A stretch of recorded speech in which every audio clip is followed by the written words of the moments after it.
అందరికీ నమస్కారం అండి. Welcome to it's you TV. ప్రస్తుతం మనతో పాటు ఉన్నారు శ్రీ విద్యా ఉపాసకులు. అంతేకాదు మైసూర్ అవధూత దత్తపీఠానికి ఆస్థాన విద్వాంసులు. వారెవరో కాదు, డాక్టర్ క్రూవి పార్థసారథి గారు. వారి దీక్షానామం శ్రీ పరమానందనాథ. వారితో మాట్లాడి మనకున్న సందేహాలన్నిటిని కూడా నివృత్తి చేసుకునే ప్రయత్నం చేసేద్దాం. నమస్కారం గురుగారు. నమస్కారం. గురుగారు, యోని పూజ అనేది అసలు ఉంటుందా గురుగారు? ఏమిటి యోని పూజ మీద ఎందుకు మళ్ళీ నీ దృష్టి ఎంత? లేదు, చాలా సార్లు కూడా ఇన్‌స్టాగ్రామ్ ఇంకా యూట్యూబ్‌లో చూస్తా ఉంటే దీని గురించి కొత్తగా చాలా రీల్స్, కొంతమంది వీడియోస్ చేయడం అనేది జరుగుతుంది. అసలు ఇదేంటి? ఇది ఎందుకుంది? ఎలా వచ్చింది? ఇలాంటి కొన్ని సందేహాలు. అమ్మవారి యొక్క పూజలో హ్మ్. సమయాచారము, కౌళాచారము అని 2 రకాల ఆచారాలుంటాయి. హుహు. సమయాచారం అంటే మోక్షానికి సంబంధించినటువంటి ఆచారం. మోక్ష మార్గం వైపు మళ్ళీ ఆచారం. ఓకే. కౌళాచారము అంటే ఐహికమైనటువంటి కోరికలు.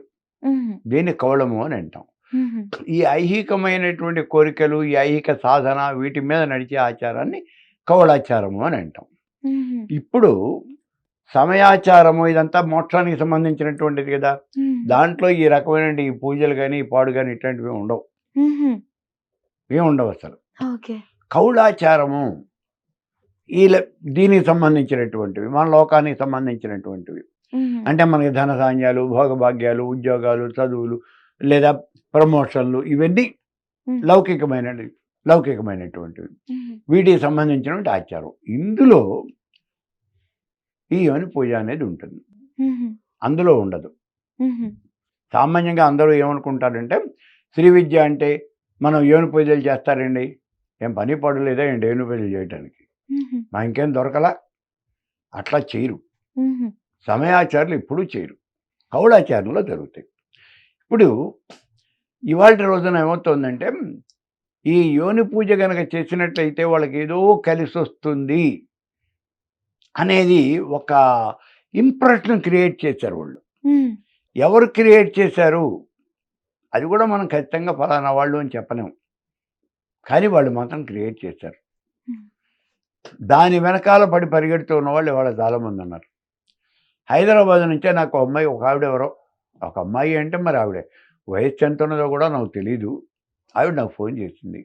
యోని పూజ చేస్తారా హుహు. అని అడిగింది. నాకేం అర్థం కాలేదు ఒక్క నిమిషం. అమ్మా నీకేం కావాలి? యోని పూజ అంటే నువ్వు చేస్తావా లేకపోతే నువ్వు చేయించుకుంటావా? హుహు. అసలు నీకేం కావాలి ముందు అంటే అది కాదండి అని. ఏది కాదు, నీకేం కావాలో చెప్పు, నాకు క్లారిటీ ఇస్తే దాన్ని బట్టి నేను చెప్తాను నీకేం కావాలో. నేను చేయకపోతే చేసేవాడు ఎవడన్నా ఉంటే నాకు తెలిసినవాడు చెప్తాను నీకు, హ్మ్. చెప్పు అన్నాను. ఫోన్ పెట్టేసి. హుహు. అంటే ఆవిడకి అసలు యోని పూజ అంటే ఏంటో తెలియదు. అలాగే ఈ మధ్యన కొంతమంది పర్టికులర్ గురువులు అని చెప్పుకుంటూ వాళ్ళు ఈ పూజలు చేస్తున్నారు. హుహు. శ్రీచక్రాన్ని గీస్తాము అని నేల మీద శ్రీచక్రాన్ని గీసి అందులో ఈ స్త్రీలని దిగంబరులుగా కూడా కూర్చోబెట్టి వాళ్ళని పూజ చేయటం అనేది జరుగుతూ ఉన్నది. ఒక ఆవిడ ఎవరో నాకు ఫోన్ చేసినప్పుడు అడిగారు, ఇట్లా నన్ను కూర్చోమన్నారు గురువు గారు అన్నాడు. కూర్చున్నావా అన్నాను. హుహు. లేదండి, నేను ఇంకా అక్కడి దాకా వెళ్ళలేదు.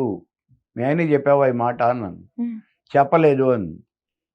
ఒకవేళ కనుక చెబితే బడితే తీసుకొని బాస్తాడు నిన్ను, హ్మ్. సామాన్యంగా కాదు, కొంపల గంటలో పారేస్తాడు. హ్మ్. ఇలాంటి పిచ్చి వేషాలు ఇంకెప్పుడు వేయక. హ్మ్. అంటే ఇంత హేయము నీతి బాహ్యము అయినటువంటి పనులు ఇవన్నీ కూడా. హుహు. మరి వాళ్ళు చేస్తున్నారు కదా అని మనమేం చెప్పలేం కదా. హుహు. వాళ్ళు ఎలా చేస్తున్నారు, ఎందుకు చేస్తున్నారు అనేది మనమేం చెప్పలేం. కానీ వాళ్ళు క్రియేట్ చేస్తున్నటువంటిది ఏమంటే యోని పూజ కనుక చేసినట్లయితే అతీతమైనటువంటి శక్తులు వస్తాయి అని చెప్తున్నారు. హుహు. ఏమిటయ్యా అతీతమైన శక్తులు ఏమొస్తాయి? హ్మ్. గాల్లో ఎగిరిపోతాడా హ్మ్. లేదా నీళ్ళ మీద నడుస్తాడా? ఏమొస్తాయి అతీతమైనటువంటి శక్తులు? హ్మ్. ఆ వచ్చినటువంటి వాళ్ళని ఎవరినన్నా మాకు చూపించండి. హ్మ్. ఫలానా వ్యక్తికి ఈ శక్తులు వచ్చాయి అని మాకు చూపించండి. మేము కూడా ఇదిగోనండి ఫలానా పని చేస్తే వచ్చాయి శక్తులు అని మేము కూడా చెప్తాం కావాలంటే. హ్మ్. ఇదంతా కూడా ఏమీ లేదు. మనుషుల యొక్క వీక్‌నెస్‌ని వాళ్ళు ఎన్‌క్యాష్ చేసుకుంటున్నారు. ఓకే. ఎక్కడా కూడా హ్మ్. మీరిక్కడ యోని పూజలు చేస్తారట కదా అని అడిగితే హ్మ్. వీళ్ళు ఎక్కడైతే చేస్తారు అని చెప్పుకుంటున్నారో అక్కడ ఎవరు చేయరు. హుహు. వీళ్ళు ఎక్కువగా మనకి ఈ పూజలన్నీ కామాఖ్యలో చేస్తారండి అని చెప్తారు. ఉమ్, వెళ్ళి అడగండి కామాఖ్యలో. ఉమ్, అక్కడ ఉన్నటువంటి అర్చక స్వాములు ఉమ్, వాళ్ళు 250 మందో 300 మందో ఉన్నారు అక్కడ అర్చకులు కామాఖ్యలో. ఉమ్, వాళ్ళు మిమ్మల్ని కామాఖ్య దాటి పరిగెత్తేదాకా తంతారు పట్టుకొని. ఉమ్. అక్కడ అటువంటి పనులు ఏవి చేయరు. Okay, okay. ఊరికే అక్కడ చేస్తారు అని వీళ్ళు ఒక ప్రాపగండా మాత్రం చేస్తూ ఉంటారు. అయితే అక్కడ జరగవా? జరుగుతాయి. ఎవరికి తెలియకుండా రహస్యంగా ఏవో కొన్ని ప్రదేశాలు ఎన్నుకుని ఆ ఉమ్, ప్రదేశాల్లో ఎవరినైనా కూర్చోబెట్టి అక్కడే చేస్తూ ఉంటారు ఈ యోని పూజలు. ఉమ్, మరి ఈ యోని పూజ చేయించుకునే వాళ్ళు ఎవరుంటారు? ఎవరికి చేస్తారు? ఉమ్, ఎవరికి చేస్తారు అంటే ఈ చేయించుకునే స్త్రీలు కొంతమంది ఉన్నారు. ఉమ్, ఉన్నారు. వాళ్ళకి ప్రత్యేకంగా కొంత డబ్బులు ఇస్తారు. అదే వాళ్ళ వృత్తిహీనం. ఉమ్, వాళ్ళు 25,000 దగ్గర నుంచి మన యొక్క ఉత్సాహాన్ని బట్టి మనం చేయాలి చేయాలి అనుకుంటే మన దగ్గర 50,000 అడుగుతారు, ₹1,00,000 అడుగుతారు. ఉమ్, వాళ్ళు అవి తీసుకుని వాళ్ళు ఆ పూజ అనేది వాళ్ళు చేయించుకోవడానికి వాళ్ళు సిద్ధపడి కూర్చుంటారు. ఉమ్, ఇవి అర్ధరాత్రి 12 గంటలు మాత్రమే జరుగుతూ ఉంటాయి. ఇవన్నీ నిశరాత్రి జరుగుతాయి ఈ రకమైనటువంటి పూజలు. ఉమ్, ఆ స్త్రీ ఎవరో వస్తుంది, దాన్ని కూర్చోబెడతారు. గుట్టు చప్పుడు కాకుండా ఏమాత్రము శబ్దము అనేది ఉండదు అసలు. ఉమ్, ఎవరు మాట్లాడే పని ఉండదు. అంతా వచ్చిన వాళ్ళు అక్కడ అలా నుంచుంటారు అంతే. ఆ పూజ చేసేవాళ్ళు చేసేస్తారు. చేసేసిన తర్వాత అమ్మాయికి ఇవ్వాల్సిన డబ్బులు ముందే ఇచ్చేస్తారు. లేకపోతే అమ్మాయి లోపల కాలు పెట్టదు. ఉమ్, అమ్మాయికి ఇవ్వాల్సినవి ఇంకేమన్నా కొరవ ఉంటే ఇచ్చేస్తారు. నమస్కారం పెట్టి అమ్మాయి వెళ్ళిపోతుంది అక్కడి నుంచి. ఎవరి దవన వాళ్ళు వెళ్ళిపోతారు. అసలు జరిగింది అనే విషయం కూడా పక్క రూమ్లో వాడికి కూడా తెలియదు. అసలు ఎందుకు గురువు గారు రామచంద్రానికి చేయడం ఏమొస్తది అని ఆశతో చేస్తారు? నేను చెప్పాను కదా ఇందాక, అలాగనే చేసినట్లయితే ఏదో కొన్ని అతీతమైనటువంటి శక్తులు వస్తాయి అని చెప్పేసి వాళ్ళు ఒక ప్రపగండ బాగా చేశారు. ఉమ్, ఇది వామాచారంలో ఉన్నది అంటారు. వామాచారంలో లేదు. ఉమ్, ఇప్పుడు కామాఖ్య పీఠం, కామాఖ్య దేవాలయం, ఉమ్, కామాఖ్య దేవాలయమే ఆ పీఠం అంతా కూడా వామాచార పీఠం అది. ఉమ్, మరి అక్కడ వాళ్ళు ఎవరు చేయరు, ఉమ్, వేణు ప్రజలు చేయరు. ఉమ్, కాబట్టి వామాచారంలో లేదు అది. మరి ఎవరు చేస్తారు అంటే తాంత్రికులు చేస్తారు. ఉమ్, తాంత్రికులు మాత్రమే చేస్తారు. మరి వాళ్ళు ఏమి ఆశించేస్తున్నారు అంటే చేసేవాడి డబ్బులు వస్తున్నాయి ముందు. ఉమ్, ఏం ఆశించేమిటి? వాడి డబ్బులు కావాలి. మరి అవును. డబ్బులు బాగా వస్తున్నాయి కదా.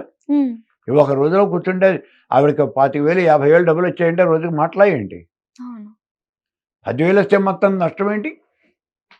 అలా ఆ పూజలు వాళ్ళు చేయించుకుంటూ ఉంటారు. వాళ్ళు బట్టలు పెడతారు, మిగిలినటువంటివన్నీ చేస్తారు. ఈ డబ్బులు ఓ 10,000 ఓ ₹25,000 డబ్బులు ఇస్తారు. మరి ఇన్ని జరుగుతున్నాయి కదా.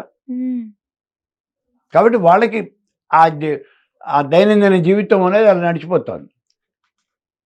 అంటే మనిషి యొక్క వీక్‌నెస్‌ని ఎన్‌కేజ్ చేసుకుంటున్నారు. కొంతమంది పర్టిక్యులర్‌గా మేం చేయిస్తున్నాము, మాతో రండి మేము చేయిస్తున్నాము అని వీళ్ళు ఈ ప్రాపగండా చేసి చేస్తారు. యోని పూజే కాదు ఇక్కడ. లింగ పూజలు కూడా చేస్తారు. అంటే స్త్రీలకే కాదు పురుషులకు కూడా చేస్తారు ఈ పూజలు. ఉమ్, అయితే ఇవి తక్కువ. లింగ పూజలు చేయటం అనేది తక్కువ. మరి మేము ఇట్లా చేస్తున్నాము. ఒక ఆవిడ ఎవరో ఫోన్ చేశారు నాకు. మేము ఇలా చేస్తున్నామండి, మాకు శక్తులు వస్తాయా? వస్తాయనే మీ గురువు గారు చెప్పారు. ఉమ్, మరి ఇంకా మళ్ళీ మమ్మల్ని అడుగుతారు ఎందుకు? ఉమ్, ఆయన చెప్పారు కదా, చేయండి. నేను రావు అని చెప్తే మీరు ఏమన్నా నమ్ముతారా? ఉమ్, అంతే. చేయండి. ఆయన చెప్పారు. మరి ఇది వాళ్ళని మోసం చేయటం కాదా? మనం ఏం చేద్దాం? మోసపోయేవాడు ఉన్నంత వరకు మోసం చేసేవాడు ఉంటాడు. అంతే. కానీ మనం చేయగలిగింది ఏమీ లేదు. ప్రత్యేకంగా వీళ్ళు అక్కడికి పోయి ఇది ఆ కామాఖ్యకి పోయి ఆ బ్రహ్మపుత్ర నది ప్రాంతంలో అక్కడేవో కొన్ని షెల్టర్స్ ఏవో కట్టి ఉంటాయి. అక్కడ వీళ్ళు ఈ పూజలన్నీ కూడా చేస్తూ ఉంటారు. ఉమ్, శివాల మీద కూర్చొని ఉపాసన చేయటం ఇటువంటివన్నీ కూడా అక్కడ చేస్తారు. ఉమ్, అంత తాంత్రికం అది. ఉమ్, అంతేగాని సభ్య సమాజంలో ఇక్కడ జరగటం అనేది సామాన్యంగా ఉండదు.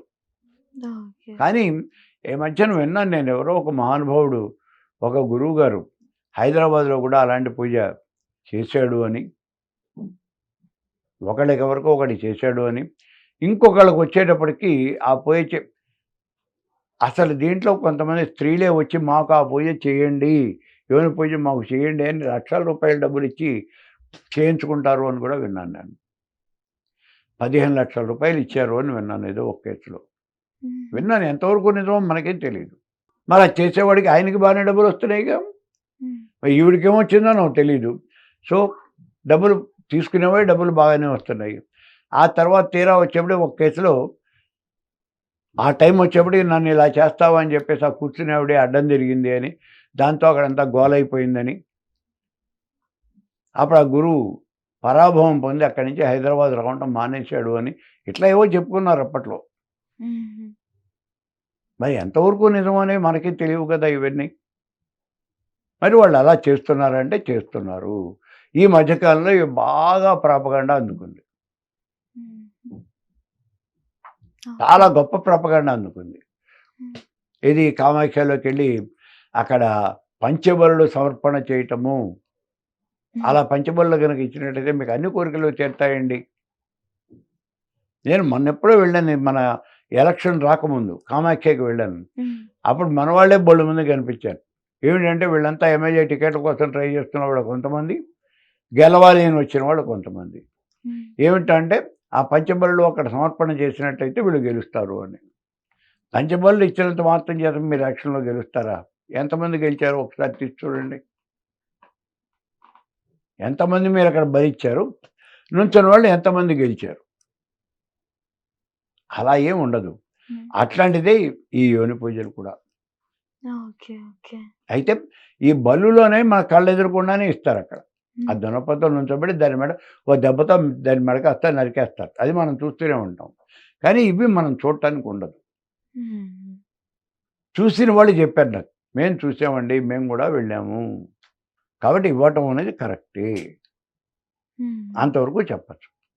మరి మిగిలినటువంటి విషయాలు మనం చెప్పడానికి మన పరిధిలో లేనటువంటివి అవి. అంటే గురుగారు ఇందాక మనం మాట్లాడేటప్పుడు దీన్ని తాంత్రిక విద్య అని అన్నారు కదా ఉమ్, గురుగారు. ఉమ్, మనం మామూలుగా తాంత్రిక విద్యలు వినేటప్పుడు ఈ బ్లాక్ మ్యాజిక్ అని ఉమ్. కొన్ని ఇవి కూడా వింటూ ఉంటాం కదా భయపడేటివి. వింటాం. సో అది ఇది మనం ఒకటే అనుకోవచ్చా గురుగారు? ఇది కూడా ఆ అది కేటగిరీ ఇది కిందకే ఒకటి వస్తుందా? కాదు, ఇది కూడా అలాంటివే ఇవి కూడా. ఉమ్, ఉమ్. అంతేగాని అది ఇది ఒకటి ఎట్లా అవుతుంది? కానీ ఆ కేటగిరీ కిందకే వస్తుంది. ఆ కేటగిరీ అంటే రకరకాలు కదా.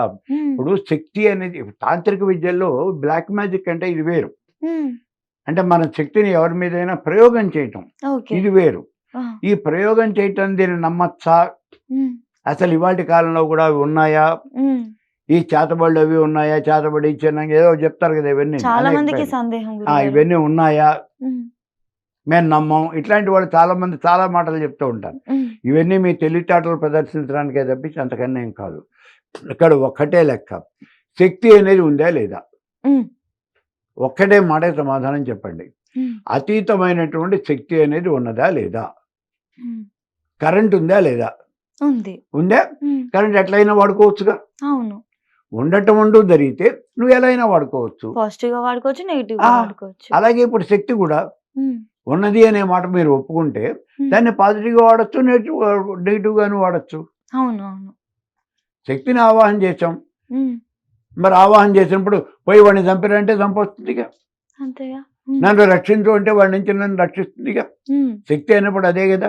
ఉమ్, కాబట్టి ఇది మేము నమ్మం, నువ్వేడే నమ్మటానికి ఒక పక్కన మంచి అయితే నువ్వు నమ్ముతావా? గుళ్ళో దేవుడు ఉన్నాడు అంటే నువ్వు నమ్ముతావా? ఉమ్, దైవికమైన శక్తి నమ్మినప్పుడు ఉమ్, మరి ఈ శక్తిని ఎందుకు నమ్మవు నువ్వు? ఉమ్, ఉమ్. నీ కళ్ళ ముందు కనిపిస్తుంది కదా, నీ శక్తే అవును. కదా, ఉమ్, మరి ఎందుకు నమ్మం? కాబట్టి బ్లాక్ మ్యాజిక్ చేస్తారు అంటే చెయ్యటానికి పాసిబిలిటీ ఉంది. మరి వీళ్ళంతా చేస్తున్నారా అంటే ఇది ఇది మళ్ళీ ఎంటైర్ డిఫరెంట్. ఉమ్. ఇప్పుడు ఈ చేస్తున్నాము అని చెప్తున్నటువంటి వాళ్ళలో 99% ఎవరికి కూడా ఈ బ్లాక్ మ్యాజిక్ రావు. ఓకే. వచ్చు అని క్లెయిమ్ చేసుకున్నారు ఊరికే డబ్బుల అంత కోసం. ఇప్పుడు మనకేదో ఈ తెలంగాణలోనే కొన్ని ఆ మారుమూల గ్రామాల్లో ఉమ్, ఏదో ఈ ముసలమ్మ ఈవిడ ఈ ఊళ్ళో ఏదో ప్రయోగాలు చేస్తోంది, దాని చెట్టు కట్టే తగలబెట్టేస్తాం, ఇదంతా అబద్ధాలు, అభూత కల్పనలు. ఉమ్, అసలు దానికి ఏమీ రావు. కొంతమంది ఏం చేస్తారంటే బతుకు తెరువు కోసమని మాకు అది తెలుసు ఇది తెలుసు అని చెప్పేసి ప్రాపగండా, వాళ్ళకి వాళ్ళే ప్రాపగండా చేసుకుంటారు. ఓకే. నలుగురితో మనం చెప్పుకున్నామంటే ఐదో వాడు ఆటోమేటిక్గా వాళ్ళకి తెలుసుట అని చెప్తాడు కదా. ఉమ్, ఉమ్, సో నీకు తెలుసు అనే మాట ఒకటి బాగా ప్రాపగండా అయిపోతుంది. ఉమ్, మనకు ఏదో ఒక సినిమా కూడా వచ్చింది, ఉమ్, అందులో సత్యనారాయణ భూత వైద్యుడు, ఉమ్, నిజంగానే ఒక భూతం వస్తుంది, ఉమ్, మరి మాట్లాడవయ్యా అంటారు. ఉమ్, వాడు నమస్కారం పెడతాడు, బాబు నాకేం రాదు, అసలు నాకేం తెలీదు, ఆ భూతం ఎట్లా ఉంటుందో కూడా నేను తొడుగు చూడలేదు, నాకు తెలియదు, నన్ను వదిలిపెట్టేసేయండి అని పారిపోతాడు. అన్నీ ఇట్లాంటివే. ఏం తెలియదు, మన దగ్గర డబ్బులు తీసుకోవడానికి వాళ్ళ బతుకు తెరువు కోసం వాళ్ళు అలా చేస్తున్నారు. మరి అలా అని ఇది అసలు లేదు అని అంటానికి ఏం లేదు. చెప్పాను కదా, శక్తి అవును. శక్తి ఉంది. మరి ఆ శక్తిని మనం యూటిలైజ్ చేసేవాళ్ళు ఉన్నారా? అవును. అయితే కొంతమంది చెప్తా, ఇదిగోనండి ఈ చెట్టుకి చేతబడి చేశారు, చెట్టు కాస్త ఎండిపోయింది అంటాడు. అవునో కాదో మనకు తెలియదు, చెట్టు ఎండిపోయిన మాట నిజమే, అది కనిపిస్తుంది. ఈ దానివల్ల ఎండిపోయింది అనటానికి ఏం లేదు కదా ఇక్కడ ప్రూఫ్ మనకి. లేదు. ఆవిడ చేసేవాడి యొక్క కెపాసిటీ ఎంత ఉన్నది, వాడికి అసలు నిజంగా తెలుసా అంటే ఏమీ తెలియదు. ఈ మధ్యనే ఒక వ్యక్తి ఎవరో ఒక వివాహం జరుగుతుంటే ఆ వివాహం కార్యక్రమానికి అతను వెళ్ళాడు. వాడికి ఏం తెలియదు, నిజంగా అసలు వాడికి ఏం తెలియదు. కానీ వాడు ఏం చేశాడు, వాడి మెళ్ళోనేమో యాఘోర్యాలే వేషం వేసుకున్నాడు, ఒళ్ళంతా బూడిద పూసుకున్నాడు, మెళ్ళో కొన్ని ఎముకల దండలు అవి వేసేసుకున్నాడు, వేసేసుకుని ఒక పెద్ద బొట్టు పెట్టేసుకుని జుట్టు అంతా ఇలా పెంచేసుకుని అక్కడికి ఏదో వెళ్ళాడు. వీడిదో మాంత్రికుడా వచ్చారు అన్నారు, పట్టుకున్నారు, బాధ వదిలిపెట్టారు, మల్టిపుల్ ఫ్రాక్చర్స్ అయిపోయినాయి. సో వాడికి ఏం తెలీదు, కానీ వాడు మాత్రం ఈ పోజెస్ లైక్ దట్, వాడికి అన్నీ తెలిసినట్టుగా అలా ఒక ఆ ప్రదర్శన మాత్రం బిల్డప్ మాత్రం ఇస్తూ ఉంటారు. ప్రొజెక్ట్ చేస్తారు జనాలు ఎక్కువ అలాగా. మంది జరుగుతున్న వాళ్ళలో ఎక్కువ మంది ఇలాంటి వాళ్ళే ఉన్నారు. ఓకే. ఓకే. అంత తేలిగ్గా మనం వాడేదో చేసేస్తాడు అంటే చేసేసాడు, అయితే చేశాడు అని ఇలా మనం ఏం నమ్మవలసిన అవసరం లేదు. మనం వీటిని ఏం నమ్మక్కర్లేదు. భగవంతుడు ఉన్నాడు మంచి, అది మనకు కనిపిస్తోంది. నమస్కారం పెడతాం, తిరుపతి పెడతాను, మనకు ఏదో కోరిక కోరుతాం, మన కోరిక తీరుతుంది, అది కనిపిస్తుంది. అంతేగాని తిరుపతికి వెళ్ళి స్వామి వాడెవడో నాకు శత్రువు, వాడిని చంపేయని మనం నమస్కారం పెడితే వాడేం రావట్లేదుగా. కాబట్టి దాన్ని మనం నమ్మాల్సిన అవసరం లేదు. మంచి వరకు మనం నమ్మచ్చు. 10 మందికి మంచి చేయటం అనేది ఇది వరకు ఇంతవరకు శక్తితో జరుగుతుంది. ఓకే. మరి థియరీ ప్రకారం అయితే ఇందాక మనం చెప్పుకున్నట్టుగా అటువైపు నెగిటివ్ కూడా జరగాలి, కానీ పాజిటివ్ జరుగుతుందో లేదో మనకి తెలియదు. డబ్బులు సంపాదించడం కోసం ఒక్కొక్కరు చేసుకుంటున్న ప్రదర్శనలు అవి. అంతే. వాటికి అనవసరంగా లొంగిపోయి ఇదేదో చేస్తే అదేదో వస్తుందట కదా అని చెప్పేసి వెళ్ళాల్సిన అవసరం లేదు. ఎందుకంటే కొంతకాలం క్రితం నేను ఒకసారి యూట్యూబ్లో ఎక్కడో ప్రోగ్రామ్ చూశాను. నేను ఆయన ఒక పెద్ద విత్తరా కొట్టేశాడు, అందులో రకరకాల పదార్థాలు, చేపలు, మాంసము, ఇట్లాంటివి రకరకాల పదార్థాలు పెట్టాడు. ఇవన్నీ కూడా తీసుకెళ్ళిపోయిన కామాఖ్యలో నైవేద్యం పెట్టేస్తాను, కామాఖ్యలు ఇవన్నీ కూడా జరిగిపోతాయి, నేను అనుకున్నది జరిగిపోతుంది అన్నాడు. ఏమీ జరగల, ఆయన చెప్పిన పనులు ఏమీ జరగల. ఓకే గురుగారు, యాక్చువల్గా నాకు అసలు ఈ పూజ గురించి ఏమీ తెలియదు. ఒకప్పుడు కూడా అసలు ఇటువంటి పేరు కూడా ఎప్పుడు వినలేదు. సడన్ గా ఈ మధ్య సోషల్ మీడియాలో అంత హల్చల్ అయిపోతున్న టాపిక్, అసలు ఇది ఏంటి కావచ్చు అన్న సందేహంతో అడిగాను. అసలు అది చేసుకోవాల్సిన అవసరం కూడా లేదని ఏం లేదు, చాలా క్లియర్ గా ఎక్స్ప్లెయిన్ చేశారు. అంతే. ధన్యవాదాలు అంతే. గురుగారు.